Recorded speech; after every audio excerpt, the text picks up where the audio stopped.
A first impression is incredibly important, whether it be going to a place or meeting a person. It doesn't matter if there's buried treasure and the gift of human kindness deep within its recesses, a disease-ridden sewer is still going to be a disease-ridden sewer. And if you're generally unlikable, unpleasant, weird, and won't stop spitting after every word, I don't care how good of a guy you are deep down, please stay away from me and never speak to me again. Am I judgmental for this? Maybe, but a first impression is what sets the tone and direction of any given interaction. It's what gets you past the subtle layer of discomfort that underlines every interaction with a new thing and makes the path towards understanding and eventual fondness of said thing all the easier. And I wasn't kidding when I said it applies to literally anything. Whenever I engage with any kind of entertainment, my number one metric for if I continue dedicating my time to said thing is what I get in those first few seconds, first few words, and first few hours. When you make the conscious decision to sit down and engage with any kind of art form, you're waiting for the moment it glues you in and validates the money and time you're spending. Looking at a random example for a movie, for instance, when I went to see The Batman in the cinema, I knew the movie would be one I'd enjoy when during that brief glimpse of pitch black you get that amazing title card and swell of music. Within that precious few seconds, I'm immediately immersed in the movie's tone, presentation, and understand the kind of vibe the rest of the movie is going for. The rest of the intro is cool, but it's that brief little flicker of a title card with a swell of music that sticks in my mind more than anything. And when I think back on what my first impressions were from many TV shows I've watched, the things that stick out in my head more than anything are similarly a swell of music and a short and sweet little title card. TV show title sequences are a topic so seemingly minor and unimportant that it begs the question of why such importance should even be ascribed to them. You say the first few seconds or the first few minutes are so important, but count on your hand the amount of times that these funny little titles actually make up those first few minutes or seconds. And you would be correct. Rarely if any of these title sequences are the first thing we hear or see, I agree. Unless you're an animated sitcom with a relatable down-on-his-luck dad main character and instead a gritty adult drama about a selection of gritty adult themes, the title sequence is not the first thing that plays before each episode. The first iconic visual from Breaking Bad is the shirt falling from the sky, followed by the RV in the desert and then you get the title sequence. So while saying they're your first impression of whatever you're watching is a bit of an oversimplification, it's in there. It's stuck in your brain, and whether you want to admit it or not, that same sequence and song is going to be what your brain associates with the show forever, as that familiar graphic plays during each episode, reminding you that what you're watching is what you're watching and further cementing the show's identity. Television as a medium is one that is vastly different from its older brother, movies. A movie is one continuous thing. You go in, 2 or so hours pass and the whole thing has been experienced. TV, by its episodic nature, is one that is intended to be viewed broken up into 20 to 60 minute chunks per week.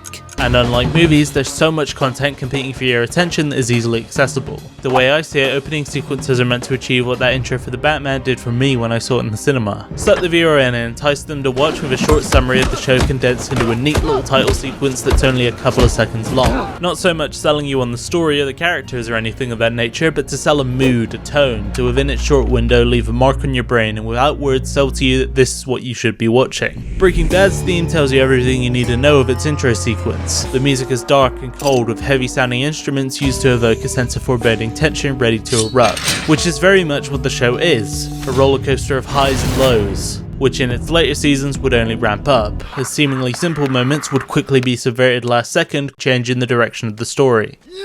It has occurred to me that due to criticism of my previous video I should put up a warning for spoilers of the following shows in case you're not wanting to be spoiled for any of these.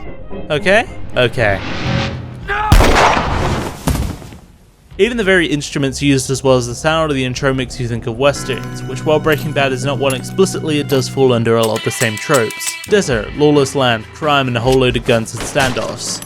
It's simple, but it works. More than anything else in the show, that theme and intro is Breaking Bad to me. It encompasses the entire vibe of the show in that 18 seconds. And you may not have noticed it, but your brain did. Whenever you hear that music or see that sequence, it's always going to flash in your mind. Our brains are hardwired to associate small things with other things. It's baby brain, it's a caveman brain type of deal. When you touch fire, fire hurts, so now when you see fire, your immediate instinct is to stay away from it because you associate it with pain. Now when you hear that music and see that title card, memories of Mexico, wheelchair bombs and chemotherapy are going to be flashing into your mind. There's a lot of pressure therefore in making a title sequence that makes an impression, as that sequence is what your audience is going to have at the back of their mind as an example of what the show is. I think a big reason why Daredevil's title sequence sticks out so much in my mind is how it manages to illustrate nearly every concept of the show with nothing but amazing music and creative visuals, depicting symbols of New York City and Hell's Kitchen drenched in the crimson of blood, all the while being accompanied by a violent thumping yet oddly smoothing piece of music by John Pisano. All these landmarks and symbols being drenched in blood demonstrates a really interesting theme of the show, the corruption of law shown by the scales of justice being engulfed in it. The city is built on violence, with it festering in every seemingly unassuming part of the setting, until it all drips down to form a hero rising above the violence and the apathy. And then you get your title card. As said earlier, this show gives you all the core information you need. It's a law show, here's a law symbol. It's a show about crime and corruption, well here's a city swallowed by crime. There are underlying themes of faith and how it challenges our main character. Well here's that faith dripping down onto the main character and serving as an aspect of his formation. And it's a show about the Daredevil, so here's the fucking Daredevil. All these pillars of what the series is literally forms the show's namesake, and you can't get more of a literal personification of what I'm talking about than that. And that music is important too. That thumping isn't just meant to represent the violence and action found in the show, it's also meant to emulate the sound of a heartbeat, which if you weren't familiar with Daredevil is a pretty important element, as Matthew Murdock is a blind guy and relies a lot on his hearing to move around and do cool fights. With both of these, I've just kind of been stating the obvious. Blank means blank, and blank is good because of blank. But the thing I'm trying to get a hold on is how an intro sequence leaves a lasting impression on you, showing you its identity, themes, and what kind of story you're going to be getting. You watched The Walking Dead as a kid, the intro is creepy and foreboding, with symbols of the old world being overtaken by a natural element, which was fitting for the show's early seasons. Zombies are creepy, and the whole show's elevator pitch is examining how our humanity and former ideas of civilization and morality corrode or transform to suit the new and ruthless world we've been thrust into. Of course, that show is kinda shitty, but that's neither here nor there. The point comes down to that old important practice of modern society that is advertising, which is an American art form about ensuring people buy the correct things. It's incredibly easy to forget that first and foremost the entertainment industry is exactly that, an industry. One that needs to turn a profit and rope people in, as I've described before. And as I've also described before, a first impression is incredibly important. Especially today with the advent of the internet, a constant stream of content, everything everywhere all of the time. If TV shows had a hard time catching people's attention amid all the other competition during its peak, then now they really have their work cut out for them. So there's more of a need to capture people's attention and create a good impression, in fear people will click off and watch Family Guy clips on TikTok instead. What the fuck? Peacemaker was a show that by all statistics and signs in the vast and incalculable universe would not have had much of a chance of succeeding. It was a loose sequel to The Suicide Squad, a movie that while incredible fell short at the box office and wasn't quite propelled into the popular zeitgeist. And it was set to follow a DC Comics character that nobody had ever heard about and was far from people's favourite The Suicide Squad member. That honour is occupied by Weasel and that one Michael Rooker guy with a bouncy ball. But Peacemaker surpassed expectations and became one of the most watched shows of 2021. Of course, you have James Gunn to thank for his great direction and story, as well as the cast that brought the whole thing to life. But unfortunately for those assholes, I attribute pretty much 100% of Peacemaker's success to its title sequence, featuring a massive choreographed dance number with all of the show's main cast dancing along to a relatively obscure 2010s rock song, complete with a funny CGI eagle. It was so weird and out there that it made everyone share it around on social media. With each new episode, the show would rank better and better, as more people watched it through word of mouth and seeing the intro out of context through platforms like TikTok and Twitter. Without having the title sequence it did, I doubt Peacemaker would have done very well if it went the route of other superhero shows releasing at the time. Disney's catalogue of superhero television, for instance, has been a great big selection box of mediocrity, misplaced potential, and was just plain obnoxious. Look past all the negative buzzwords I could use to describe any aspect of their production, and what you have left is, in my mind, the worst crime a TV show can commit.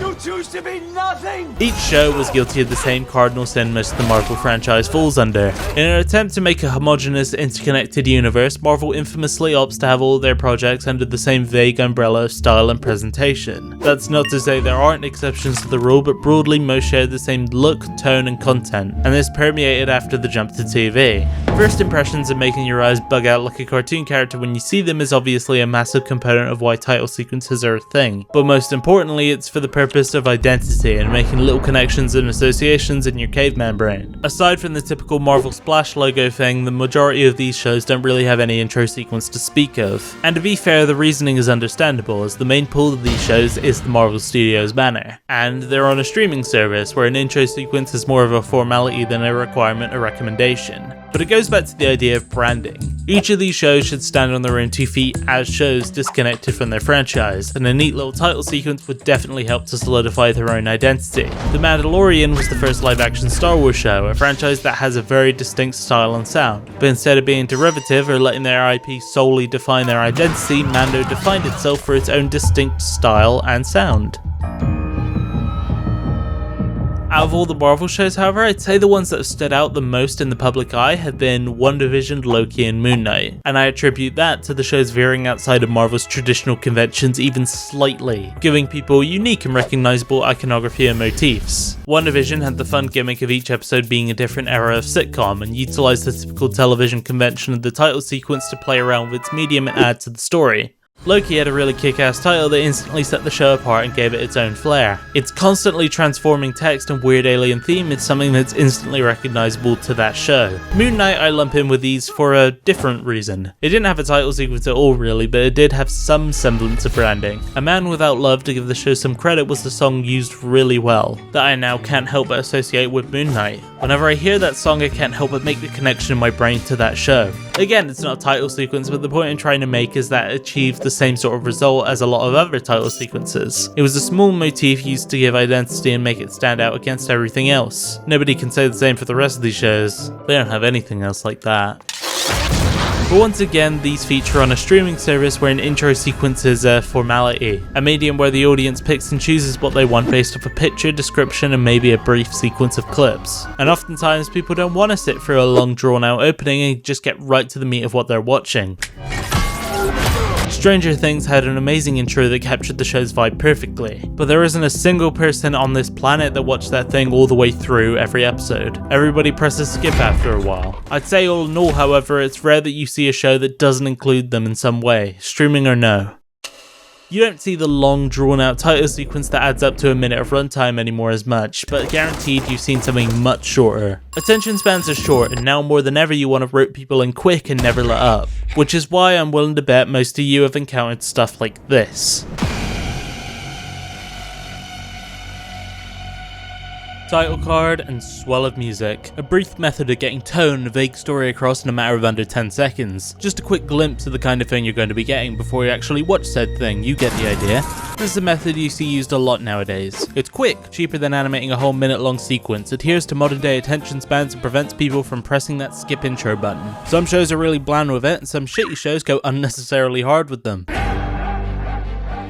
I feel like a completely broken record, cycling through the same few buzzwords, but here we go. It's all in the mind, creating interesting neural pathways. When you hear a whale wailing, you think of Dharma, for example. The big minute-long intro is cool and all, but all that's really needed is a bit of music and a title card. And the music, out of those two, does most of the heavy lifting. It's an opportunity for the composer to experiment and establish motifs and themes that will be reincorporated later as serve as the main theme for the show. The title card or visuals associated are kind of secondary to that, but that doesn't mean some shows don't get really creative with them and use it to inform its story. It could be small shit, like the title card of Invincible getting more and more bloody as the show goes from a pretty tame superhero show to increasingly violent until almost the entire screen is covered in blood and gore. Or how as each episode of Over the Garden Wall progresses, the lighting on the characters changes to reflect their moods and state in the unknown. BoJack Horseman's intro would change whenever there was any shake-up in the show's status quo, or whenever it was crucial to illustrating BoJack's character transformation. It's little things like that that really add to a show. You're so used to just seeing one thing remain in stasis that when you see it switched up, it gives you a complete whiplash when it's flipped on its head. Better Call Saul's title sequence would remain effectively the same throughout its 6 seasons. There would be different visuals used to highlight the corrosion of Jimmy's ethics, but you still had that familiar song and title card repeated with no shake-up whatsoever,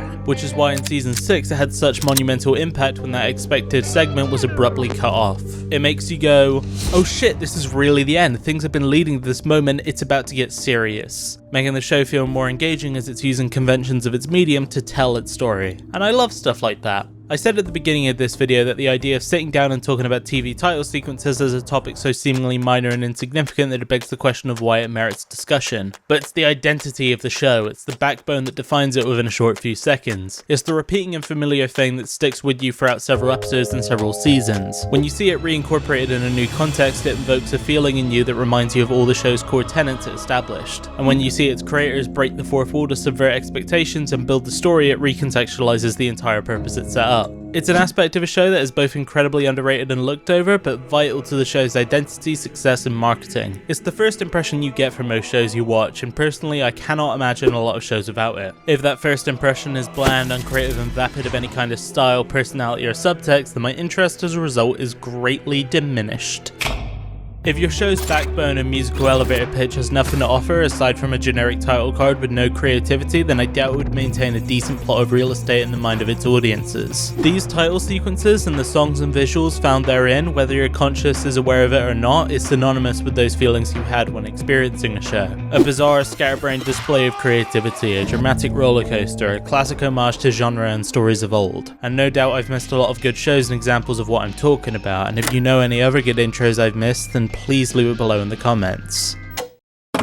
This video was meant to be a brief little filler while I worked on other videos. Like a little thing to tide you over and an experiment with a more broad method of making content. Whether or not it succeeds remains to be seen, but this is a new year, new content, and I actually have a lot of cool stuff planned. I took a massive break with not a lot of explanation, and I do not want to repeat those mistakes again. I have another video that should be coming out in the next few weeks, and after that I have a project I'm really passionate about. So yeah, enough rambling. I hope you enjoyed the video. Comment, like, subscribe, all that stuff. And yeah, new videos coming soon. Thank you very much. Goodbye.